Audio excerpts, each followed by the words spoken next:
भगवतो अरहतो सम्मा संबुद्धस्स.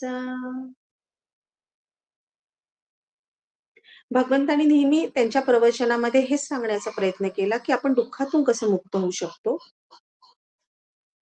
आयुष्य आपण कसं सुखी जगू शकतो, कसं यशस्वी बनवू शकतो.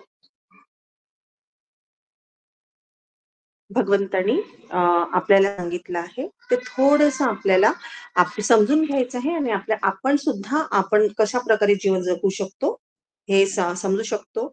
तर यशस्वी बनण्याचे सूत्र सांगितले आहे आणि या सूत्राच्या जीवनात अवलंब केल्यास आपण किती अडचणीच्या दूर राहू शकतो, हे आपण थोडं त्यांचे अनमोल विचार जाणून घेऊया.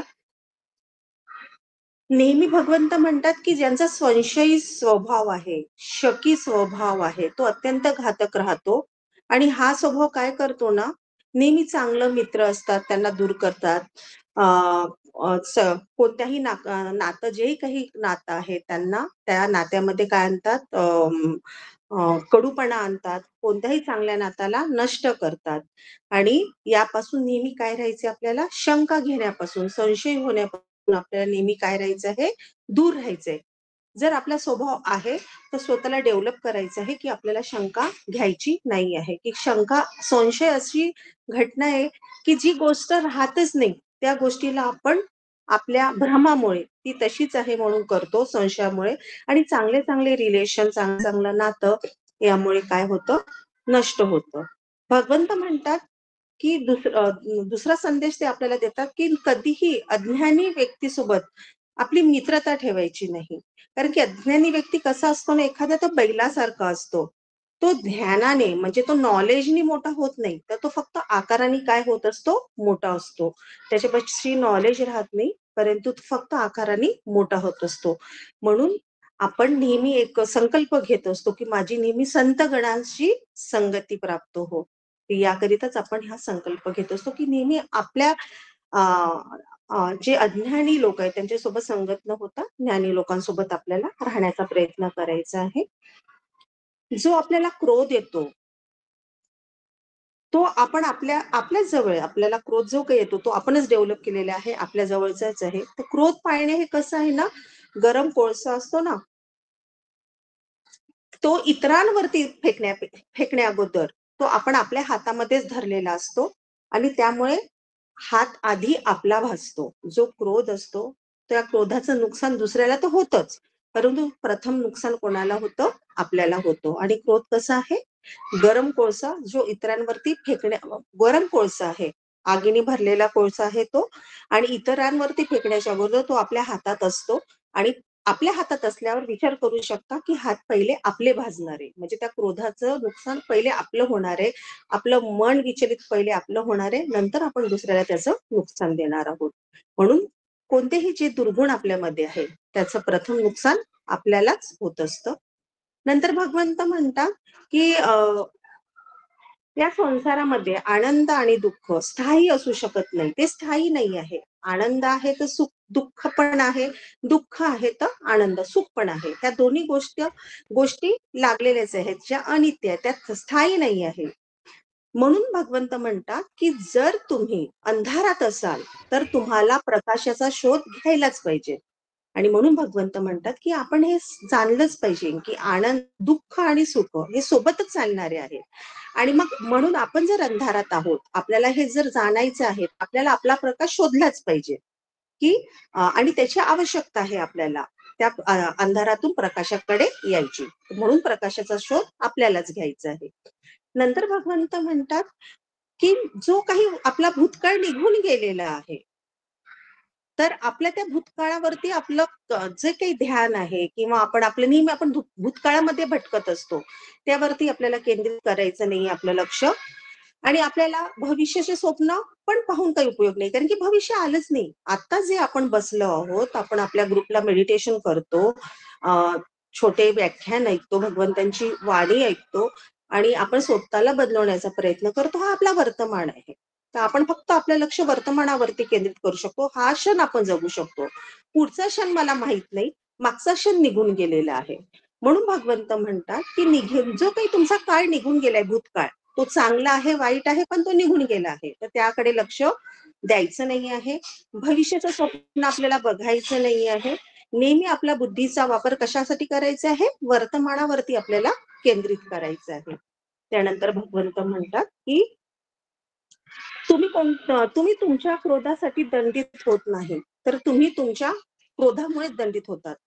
आपला जो क्रोध आहे, जो आताच आपण म्हटलं, की क्रोध पाळणे आपल्यापाशी क्रोध पाळणे म्हणजे जे निखारे आहे, जी अग्नी आहे, ती हातात घेणे आहे आणि यांनी आपल्याला कोणी दंडित करत नाही. आपल्यापाशी जो काही क्रोध आहे, तर त्याला त्याला कोणी आपल्याला शिक्षा देत नाही. आपला हा क्रोधच आपल्याला काय देत असतो? आपली शिक्षा देत असतो आणि हा क्रोधच आपल्याला दंडित करीत असतो.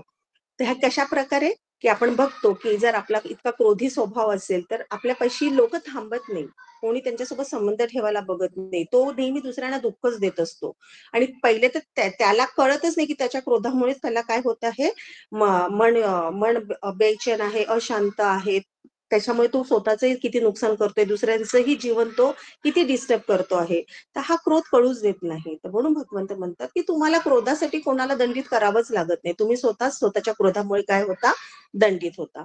नंतर भगवंत म्हणतात, की प्रत्येक व्यक्तीने आपले आरोग्य आणि आपल्या आरोग्याचे आणि आजाराचे लेखक आपणच आहोत आणि हे खरी गोष्ट आहे, की आपण आपण प्रत्येक व्यक्ती आपल्या आरोग्याचे आणि आजाराचे लेखक आहोत. कारण की आपण जे मनामध्ये देणार आहोत. जसं आज सकाळी उठलो आणि म्हटलं, की आज माझं डोकं दुखतं.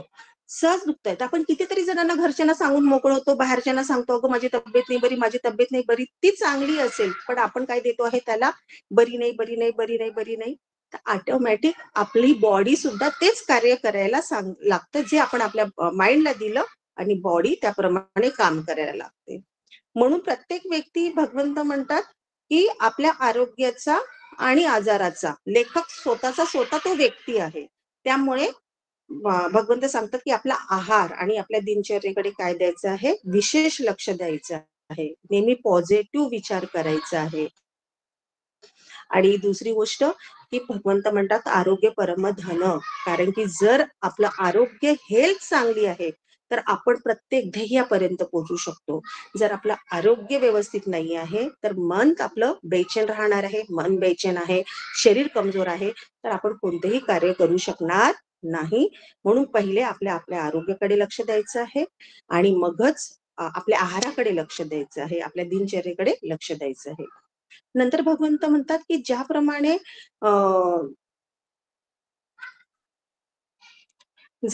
भगवंत म्हणतात, की एखादा खूप मोठा दगड आहे आणि त्या दगडाला कोणतंही वादळ हलवू शकत नाही. त्याचप्रमाणे भगवंत म्हणतात, जो एखादा दगड असतो, त्याला किती वारा येऊ दे, किती वादळ येऊ दे, त्याला कोणी नाही हलवू शकत. त्याचप्रमाणे भगवंत म्हणतात, जे संत असतात, जे आपले संतगण आहे, त्या संतगणांना त्यांचं केलेलं कौतुक किंवा त्यांची केलेली आलोचना त्यांना प्रभावित करीत नाही.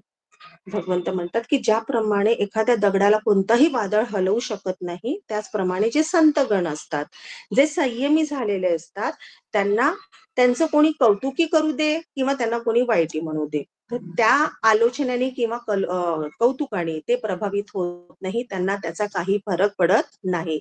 आणि हे गुण आपल्याला डेव्हलप करायचे, की आपल्याला कोणी वाईट म्हणू दे किंवा कोणी चांगलं म्हणू दे. आपल्याला संयम वाढवण्याची प्रॅक्टिस करायचं आहे. संयम डेव्हलप करायचा आहे. नंतर भगवंत म्हणतात, की मनच सर्व प्रधान आहे. कारण की तुम्ही जसा विचार करता, तसे तुम्ही बनता. भगवंत म्हणतात, की मनच तर प्रमुख आहे. जसं आपलं मनामध्ये उत्पन्न होतं, तसेच आपण बनतो. जर आपण विचार केला, की माझ्या हाताने प्रत्येक क्षण चांगल्याच गोष्टी कोणाचंही मन माझ्यामुळे दुखू नये. जसा माझा जीव आहे, तसा समोरच्याचा जीव आहे. जशा मला वेदना होतात, तशा समोरच्याला वेदना होतात.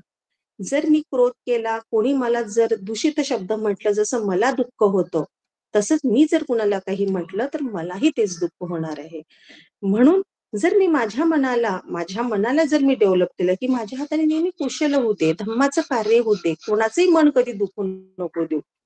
तर नेहमी जे काही आपण मनाला जे काही देत असतो चांगलं, त्याप्रमाणे आपण घडत असतो. म्हणून भगवंत म्हणतात, की मन प्रधान आहे. जसे आपण मनामध्ये विचार करू, आपण तसे घडत असतो. ते भगवंतांनी आपल्याला जे सांगितलं आहे, त्याप्रमाणे आपण आपल्याला घडवण्याचा प्रयत्न करायचा आहे. आणि हा प्रयत्न जर आपण करत राहिलो, तर एक दिवस नक्की आपण आता ह्या मार्गावर आहोत, धम्म मार्गावर आहोत. पुष्कळ जणांना कळतं आहे, की आपण कसं जगायला पाहिजे. तर आपल्या जीवनामध्ये खरंच खूप फरक पडलेला आहे, पडतो आहे. आणि याचप्रमाणे जर आपण हळूहळू आपल्याला डेव्हलप करत गेलो, तर एक दिवस आपण या दुःखातून सुद्धा मुक्त होऊ. हे छोटेसे व्याख्यान इथे समाप्त करते. साधू, साधू, साधू. साधू साधू साधू. खूप छान मॅडम, खूप छान. मला ग्रुप आपण आता आपल्या ग्रुप सेटिंग कडे जाऊया.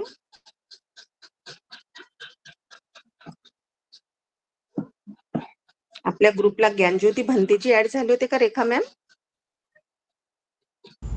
हो मॅम, मला ते दिसलं त्यांचं नाव. मला आता दिसलं. मला पण त्यांचं नाव दिसलं. मला 5 मिनिटं थांबायचं होतं, वंदामी घेतलं असतं आपण. ओके, ठीक आहे. लेफ्ट पण झाले ते. लेफ्ट झाले वाटते. ठीक आहे, चला आपण आपल्या ग्रुप सेटिंग कडे जाऊया. सर्वांनी कम्फर्टेबल बैठक. हे जे काही आपल्याला प्रकाशाकडे जायचं आहे, आपल्यामध्ये जर हे गुण डेव्हलप करायचे आहे, तर प्रथम आपल्याला काय करावं लागणार आहे? आपल्या श्वासाप्रती सजग राहावं लागणार आहे. आपल्या श्वासाप्रती सतेज राहावं लागणार आहे. आणि सगळ्यात मोठी गोष्ट की आपल्याला वर्तमानामध्ये जगणं शिकावं लागणार आहे.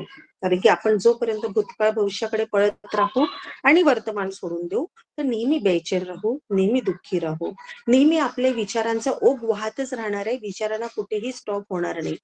त्यामुळे आपल्याला प्रतिक्षण प्रयत्न करायचा आहे, की मला वर्तमानात राहायचं आहे. आणि हे प्रॅक्टिसने होणार आहे. हे एका दमाने होत नाही. याला किती ना किती वर्ष लागणार आहे माहित नाही, पण प्रयत्नार्थी परमेश्वर. प्रत्येक गोष्ट प्रयत्नाने मिळत असते. म्हणून आपल्याला प्रयत्न करायचा, वर्तमानामध्ये राहायचा. आणि ह्या श्वासाला, आपल्या मनाला, आपल्या चित्ताला शुद्ध करण्यासाठी आपल्याला श्वासाप्रती सजग राहणं आवश्यक आहे, एकाग्र राहणं आवश्यक आहे. आणि जसं आपण आपलं शरीर स्वच्छ करतो, त्याचप्रमाणे आपल्याला मन सुद्धा स्वच्छ करायचं आहे. आणि मन शुद्ध करण्यासाठी फक्त श्वासच हा एक मार्ग आहे. आणि सर्वांनी याकरिता कम्फर्टेबल बैठक आणि संकल्प घेऊन बैठकीला बसायचं, की जोपर्यंत मैत्री भावना होत नाही, धम्म पालन गाथा होत नाही, तोपर्यंत मी डोळे उघडणार नाही. सर्वांनी कम्फर्टेबल बैठक, पाठीचा कणा सरळ, मान सरळ, डोळे बंद. पाठीला एकदम ताठ पण करायचं नाही आणि वाकायचं पण नाही. रिलॅक्स, कोणताही ताण नाही, कोणताही तणाव नाही.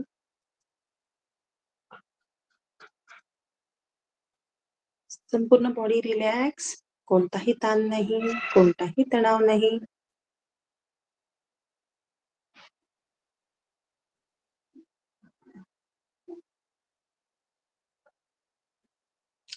संपूर्ण डोक्यावरील तणाव, दोन्ही हात, दोन्ही खांदे, संपूर्ण पाठ, संपूर्ण समोरील भाग, दोन्ही पाय, दोन्ही पायांची बोटे रिलॅक्स सोडून द्यायची आहे. कोणताही ताण नाही, कोणताही तणाव नाही. संपूर्ण बॉडी रिलॅक्स.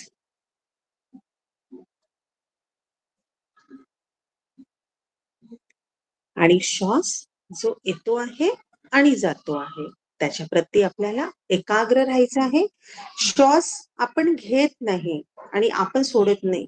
हा प्राणवायू या शरीराला हवा असतो आणि हे शरीर प्राणवायू घेत असतो, सोडत असतो.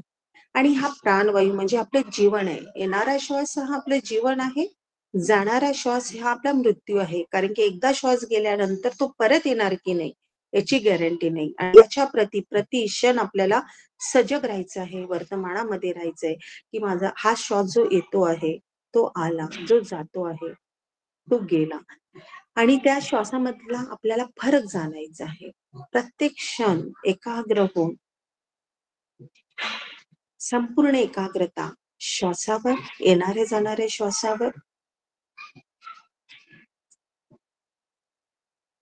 आला श्वास जाणले, गेला श्वास जाणले. प्रत्येक क्षण सतेज राहायचं आहे, प्रत्येक क्षण सावधान राहायचं, आपल्या श्वासाप्रती वर्तमानामध्ये राहायचं आहे. आपल्या जीवनाप्रती येणारा श्वास आपले जीवन आहे. आपल्या जीवनाप्रती आपल्याला सतेज राहायचं आहे. आला श्वास, गेला श्वास, आला श्वास, गेला श्वास. एकाग्रतेने जाणायचं आहे की श्वास एका नाकपुडीतून येतो की 2 नाकपुडीतून येतो, की दोन नाकपुडीतून येतो, की एका नाकपुडीतून जातो की 2 नाकपुडीतून जातो. आपल्याला फक्त जाणायचं आहे, जाणायचं आहे. स्वतःहून जबरदस्तीने श्वासाला घ्यायचं नाही. आणि जो श्वास येतो आणि जातो तो जाणता येत नसेल तर त्याच्यासाठी तणाव पण घ्यायचा नाही, ताण पण घ्यायचं नाही. रिलॅक्स स्वतःला सोडून द्यायचं. बॉडी ही प्राणवायू घेतच असते, सोडत असते. आणि आपली फक्त शांतपणे आपण आपली एकाग्रता आपल्या नाकावर आणि जो श्वास नॅचरल श्वास हे जे शरीर घेत आहे त्याकडे एकाग्र, येणारा श्वास जाणारा श्वास या प्रती सज्ज जाणायचं आहे की श्वास येताना थंड असतो आणि जाताना गरम असतो. आणि एकाग्रतेने जाणायचं आहे, माइंडफुलनेसने जाणायचं आहे, वर्तमानात राहून जाणायचं आहे. नंतर आपल्याला श्वासामधला फरक कळतो की श्वास लांब येतो आहे, लांब जातो आहे, की छोटा येतो आहे, की छोटा जातो आहे. प्रत्येक क्षण आपल्याला कळत असतं. म्हणून रिलॅक्सपणे आपल्याला जाणायचं आहे की जो श्वास येतो आहे आणि जातो आहे त्याच्या प्रती सज्ज, त्याच्या प्रती सावधान, आपल्या वर्तमानाप्रती सावधान, संपूर्ण एकाग्रता श्वासावर, येणाऱ्या जाणाऱ्या श्वासावर. जेवढे आपण वर्तमानात राहणार तेवढं आपलं मन एकाग्र राहील आपल्या श्वासाप्रती. थॉट येणार नाही, विचार येणार नाही आणि मनाला भटकूच द्यायचं नाही. मन फार चंचल आहे.